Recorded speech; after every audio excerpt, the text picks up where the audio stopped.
안녕하세요. 뻔뻔한 복도빵입니다. 강남 한강벨트 아파트 증세 없어도 내년 보유세가 30%에서 40% 정도 늘어날 전망이라고 하네요. 기본적으로 서울 시내 주요 아파트 내년 보유세 전망을 보시면 반포자회가 무려 상승률이 40.5%. 아, 이거 어마무시하다. 그리고 잠실주공 5단지가 45.2%, 대치은만은 42.8%, 레미안 옥수 리버제는 39.4%를 기록할 전망이라고 하네요.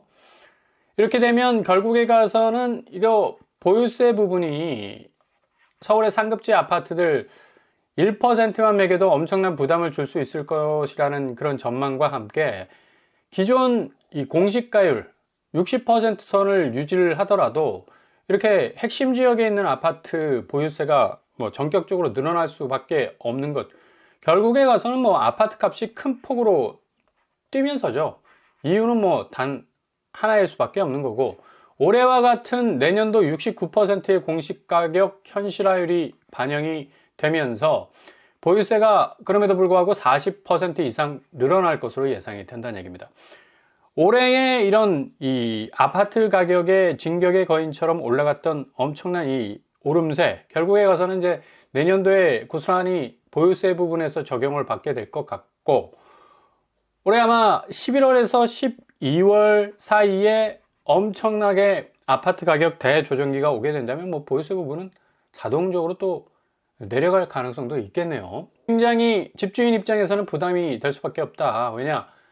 보유세 같은 경우는 매년 돌아오는 이 세금이기 때문에 1년에 한 번씩 1,700만 원, 2천만 원씩 한번 낸다고 한번 생각을 해보십시오. 굉장히 부담이 가중이 될 수밖에 없겠고, 여기에 진출하신 분들, 젊은 분들 같은 경우는 세상의 모든 자금 다 때려박아서 어마무시한 대출 땡겨와서 사신 분들 많기 때문에 원금이자 갚느라 또 보유세 갚느라 하면 이 유출되는 돈이 굉장히 파이가 커질 수밖에 없는 거고요. 이런 상황이 지속이 되다 보니까 결국 서울의 매물 건수 6만 3천 건으로 살짝 또 올라서고 있습니다. 6만 2천 건까지 빠졌는데, 이제 관망세가 조금 11월 중순으로 흘러가면서 한계에 다다르게 된다면 결국엔 가격을 던지고 나올 수밖에 없는 상황으로 흘러갈 수 있다. 이 매물 건수 수치만 보더라도 굉장히 집주인들이 긴장을 타고 있는 사실을 여실히 볼 수가 있는 거죠. 주담대 5억 이상 받은 영끌족 1억 이상 받아도 그냥 원금이자 내느라고 그냥 허덕허덕거리는 그런 분들 주변에서 많이 봤는데요. 5억 정도 이상을 받았다는 얘기는 이건 거의 천문학적인 대출 액수라고 보시면 됩니다. 이자가 720만 원. 왜? 5년 전에 받았던 그 주담대 이자하고 지금 5년 후가 지난 2025년 말에서 느끼는 이 고금리 부담은 상당하다. 자, 이런 아파트들, 그죠? 보유세 계속 두드려 맞죠. 그리고 금리 부분에서 저금리 시대가 올 것이라는 기대는 완전히 이제 박살이 나버렸기 때문에 고금리로 계속해서 상향등 켜고 달려갈 수밖에 없는 상황입니다. 그렇기 때문에 5년 전 이자 부담하고 지금 2025년 11월, 12월, 이제 당장 2달 지나면 2026년이 발광오는데 2026년도 거의 금리도 상당 부분 엄청난 압박감을 줄 수밖에 없는 고금리 상황 속에서 내려올 생각 전혀 안 할 겁니다. 이유는 지금 원화 가치가 굉장히 하락하고 있죠. 달러 가치는 올라가고 있고 환율이 지금 폭등하고 있습니다. 일본 엔화 그리고 중국 위안화도 지금 동조화되고 있어서 이게 가운데 끼어 있는 원화 프록시 통화 아닙니까? 그대로 그림자를 밟아가는 동조할 수밖에 없는 원화 가치, 통화 가치로서의 어떤 자기 경쟁력이 조금 결여된 부분이 많습니다. 그래서 계속적으로 관세 협상이 전격적으로 타결됐음에도 불구하고 1444원을 지금 찍어버리는 엄청난 지금 환율 폭등 현상을 지금 겪고 있는데, 이게 고스란히 금리 부분에 영향을 줄 수밖에 없는 거고, 지금 달러 인덱스도 거의 98 수준으로 지금 내려갔었습니다. 근데 지금 100 수준으로 성큼 올라왔었기 때문에 지금 요렇게 지금 이 원화 가치도 상당 부분 내려가는 그런 추세로 가고 있는 걸 볼 수가 있죠. 이건 고스란히 대출 금리에 영향을 줄 수밖에 없다. 높아진 은행 주담대는 이례적이라는 말까지 나오고 있지 않습니까? 코픽스 금리는 전체적으로 주담대 금리를 내릴 수밖에 없으니까 이쪽 기준선이 내려가면 전체적으로 주담대 금리는 내려갈 수밖에 없어. 근데 0.22% 오히려 역주행하고 있는 그런 상황으로 가고 있어요. 첫 번째, 정책적 대출 규제 나오고 있고요. 두 번째, 은행도 수익률 증가시키기 위해서 대출 파이가 줄어드니까 예대 마진 높이기 위해서 주담대 금리를 계속적으로 올릴 수밖에 없는 겁니다. 기존의 차주들이 부담감이 더 심해질 수밖에 없는 거죠. 이렇기 때문에 지금 환율 올라가 금리 부담에 물가조차도 지금 안정적으로 흘러가지 못하는 상황에서 10월 소비자 물가 지수가 2.4% 상승했다라는 한국은행의 통계가 나왔습니다. 이거 15개월 만에 최대폭을 지금 찍고 있는 상황이고, 석유류 가격이 상승률이 전월보다 확대됐고 농축산물 가격 오름폭이 지금 확대가 되고 있다는 얘기죠. 환율이 이렇게 오르니까 당연히 물가지수, 피부로 와닿는 이 생활 물가지수는 급격하게 오를 수밖에 없다. 예전 같았으면 이 부동산 시장 안에서 물가가 오르면 그 물가의 오름세와 똑같이 발맞춰서 아파트 값도 상당 부분 올랐었는데, 이게 지금 규제에 묶여 있지 않습니까? 그리고 두 번째, 금융시장의 대지형도 변화가 계속적으로 지금 일어나고 있어요. 그래서 아파트 쪽으로 흘러 들어갈 수 있는 이제 자금 이 수로는 우회해서 다른 쪽으로 금융시장 쪽으로 빠져나가는 급격한 양상을 보여주고 있기 때문에 지금 물가 변동 요인도 상당 부분 아파트 값을 같이 들어 올리는 것이 아니라 이제 반대로 가는 아주 희한한 현상들이 벌어질 가능성이 높아졌다는 얘기입니다. 석유류 가격과 농축산물 가격 확실히 그래프상에서 올라간다는 모습을 볼 수가 있고요. 지금 오늘 코스피도 외국인 어제 2조 매도 폭탄에 이어서 2% 급락하는 양상을 보였었는데, 이거 개인이 홀로 개미들이 2조 이상 사들이면서 외국인이 2조 이상 파는 좀 양극단의 상황이 좀 벌어졌습니다. 워낙에 많이 올랐으니까. 거의 2, 3주간에 끝없이 코스피는 올랐습니다. 주식시장 생물이라 원래 이렇게 급등하면 조정기는 당연히 찾아올 수밖에 없다. 어느 정도 좀 숨고르기에 들어갈 수밖에 없는 거고, 요 상황에서 고점이냐 저점이냐 뭔가 포인트를 좀 잘 잡는 분들은 별을 잡을 수 있는 또 기회가 올 수가 있는 거죠. 저점이 무조건 나쁜 게 아닙니다. 일단은 허들이 낮아지기 때문에 진입할 수 있는 기회가 더 넓어질 수 있다는 얘기고, 지금 환율 때문에 이 굉장히 긴장을 할 수밖에 없는 한국은행 입장에서도 외국인들이 지금 주식시장에서 어제 2조 정도 매도를 쳤기 때문에 또 환율이 이렇게 자극을 받을 수밖에 없었던 거고요.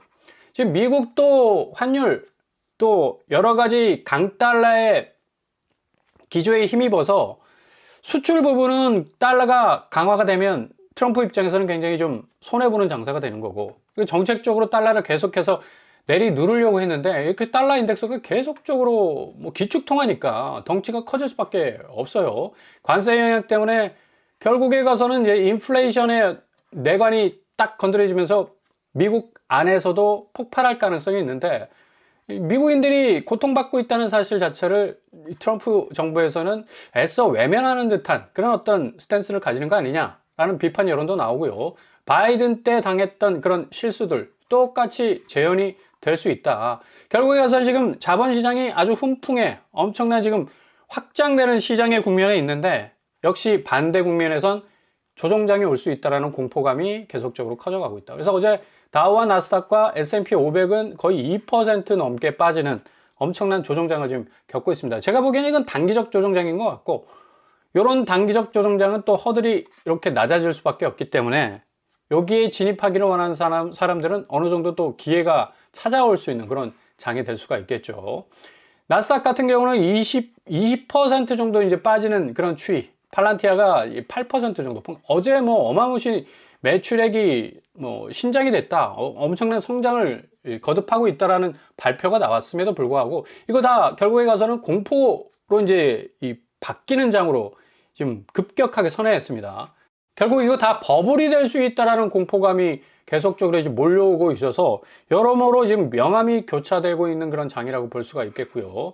특별히 공매도 포지션을 취한 거물급 인사가 대규모로 팔란티아 주식에 대해서 이제 매도에 나섰기 때문에 이런 식으로 이제 훅 떨어지는 어떤 경향을 보였는데, 일본 니혼게이자 신문, 경제신문에서도 지금 미국의 이 빅테크, 10조엔 정도, 그러니까 한 100조 정도 되죠. 95조에서 100조 되는데 AI 분야에 엄청난 자금을 지금 몰아가고 있는데 시장은 이런 과열된 분위기 굉장히 지금 경계하고 있다라는 지금 기사도 지금 내고 있습니다. 그만큼 지금 자본시장이 너무너무 잘 되고 있어서 그냥 화산 폭발하듯이 빵빵 터지고 있으니까 반대 국면에서 공포감이 나올 수밖에 없는, 이건 너무 과열됐다, 이거 거품일 수 있다, 이거 그대로 가상화폐 시장 비트코인에서 그 지표가 나오고 있지 않습니까? 1억 4천까지 떨어졌었습니다. 이거 굉장한 어떤 하락폭을 지금 나타내고 있는데, 이건 비트코인은 워낙 뭐 정해진 어떤 수량의 가치적 이 근거를 갖고 있는 것이기 때문에 이런 조정장은 또 급하게 또 반등될 수 있는 그런 어떤 상황으로 갈 수가 있다라고 말씀을 드릴 수가 있겠고요. 일단은 뭐 10만 달러 붕괴되는 양상으로 지금 가고 있습니다. 11월 초중순 접어들면서 굉장히 금융시장이 급변하는 모습을 보여주고 있죠. 아무튼 불안, 위험자산 회피 심리가 급하게 지금 발동되고 있다는 사실을 볼 수가 있습니다. 금은 역시 마이너스 0.44 어느 정도 지금 버텨내는 그런 어떤 형국으로 가고 있는데, 이렇게 주식시장 폭락하고 가상화폐 시장 폭락하고 전체적으로 뭔가 조정장이 찾아온다 싶으면 금시장은 다시 튀어오를 가능성도 충분히 보일 수가 있다라고 예상이 되고요. 우리나라에서는 지금 이 정도 지표가 지금 나오고 있는데 오늘 장은 조금 더 조정장의 영향을 받을 가능성이 높겠고, 지금 나스닥이 어제 휘청거리는 바람에 삼성과 SK하이닉스가 역시 상당한 영향을 받을 수밖에 없습니다. 그럼에도 불구하고 워낙에 지금 뭐 단단한 어떤 스탯을 쌓아왔기 때문에 한 하루 이틀 정도의 조정장을 거치고 나서 다시 날개를 달 가능성 어느 때보다도 높다. 코스피는 오늘 거의 경악할 수준의, 최근에 와서는 뭐 거의 4% 이상 매일매일 올랐거든요. 어제 거의 2% 이상 빠졌고 오늘도 빠지고 있습니다. 이거 5% 이상 빠지게 되면 사이드카가 발동이 되게 되는데, 아니나 다를까 사이드카가 발동이 됐습니다. 아무튼 간에 이 코스피 시장도 지금 단기적 조정 구간 안에 들어와 있다. 결국에 가서는 요거 살짝 궤도를 벗어나서 다시 반등할 가능성 충분히 엿보이는 그런 시장이라고 할 수가 있겠습니다. 근데 문제는 서학개미들이 거의 9조 5천억 정도로 지금 순매수했기 때문에 단기적으로 치고 빠지는 사람들은 굉장히 좀 핸디캡이 있는 장이 될 가능성이 높아서, 그래도 뭐 대장주를 딱 쥐고 있는 분들이라면 고스란히 관망하면서 지켜보신다면 다시 반등할 여지는 충분히 있다고 보여지죠. 일단 비트로 25조가 지금 코스피 시장 쪽으로 치고 들어와 있는데, 요것 자체도 뭐 생산적 가치 금융 확대라는 차원에서 금융시장 쪽으로 쏠린 이 자금들이 단기적 조정장을 맞아가지고 굉장한 어떤 공포감에 뭐 벌벌 떨면서 자기 이 종목들을 던지는 어떤 그런 어떤 이 수준까지는 갈 것 같지는 않고요. 일단은 뭐 하루 이틀 좀 잘 지켜보신다면 뭔가가 다시 오름세로 전환될 수 있는 적절한 또 포인트가 나타날 가능성이 굉장히 많습니다. 근데 조심해야 될 건 요 B2는 정말 주식은 비투하지 마시라. 결국에서 이런 단기 조정장 찾아오면 내상이 굉장히 큽니다. 뿐만 아니라 영끌, 아파트 쪽도 마찬가지죠. 이 B2가 문제입니다. 경배로 넘어간 부동산이 13년 만에 지금 최대를 찍고 있지 않습니까? 맥시멈을 찍고 있어요. 자, 이게 왜 문제냐?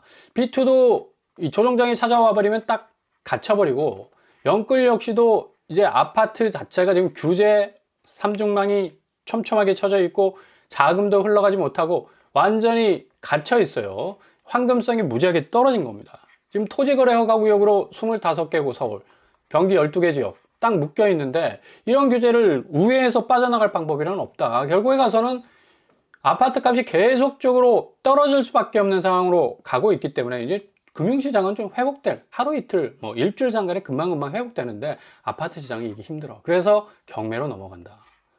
지금 임의경매 개시결정 등기 연간 신청 부동산 현황을 보시면, 와, 이거 2024년 1월 그리고 7월 상간에 엄청나게 폭증했던 걸 볼 수가 있죠. 결국에 가서는 자금 경색에 몰린 사람들 아파트, 자기 아파트까지도 내놔야 하는 상황 갈 수밖에 없는 거죠.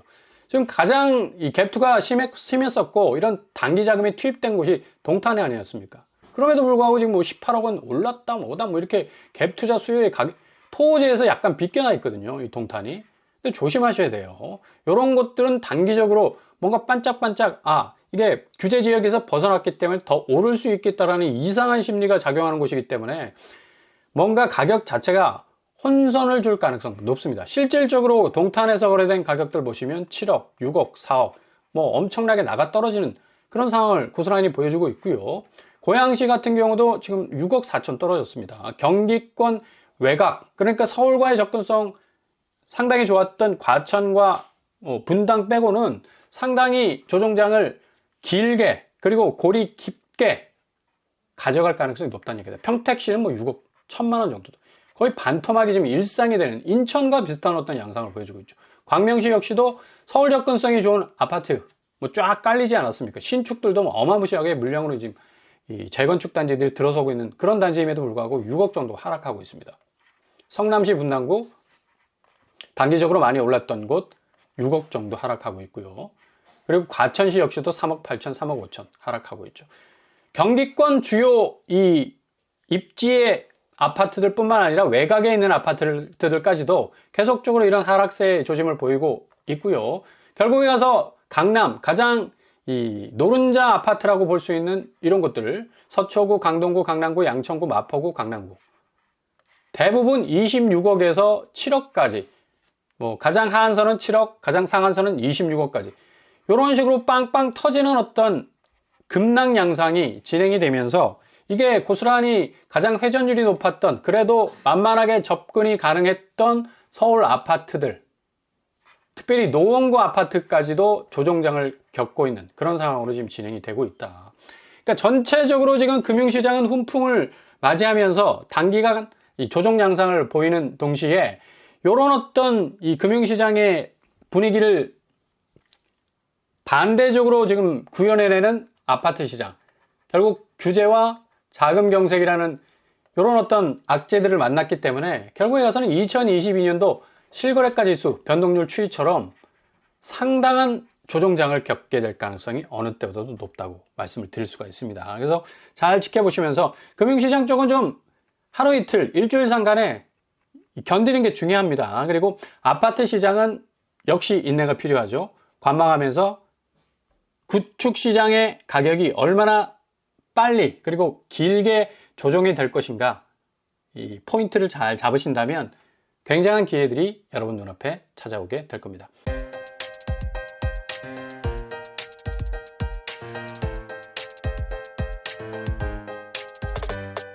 오늘의 부동산 캐릭터처, 오늘 금융시장 엄청난 지금 충격파를 받고 있습니다.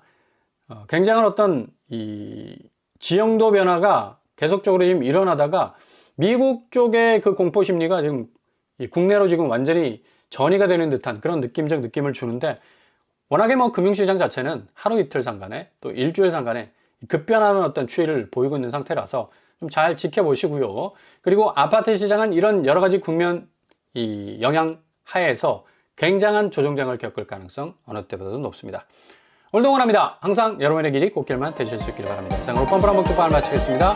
구독과 좋아요 부탁드립니다. 감사합니다.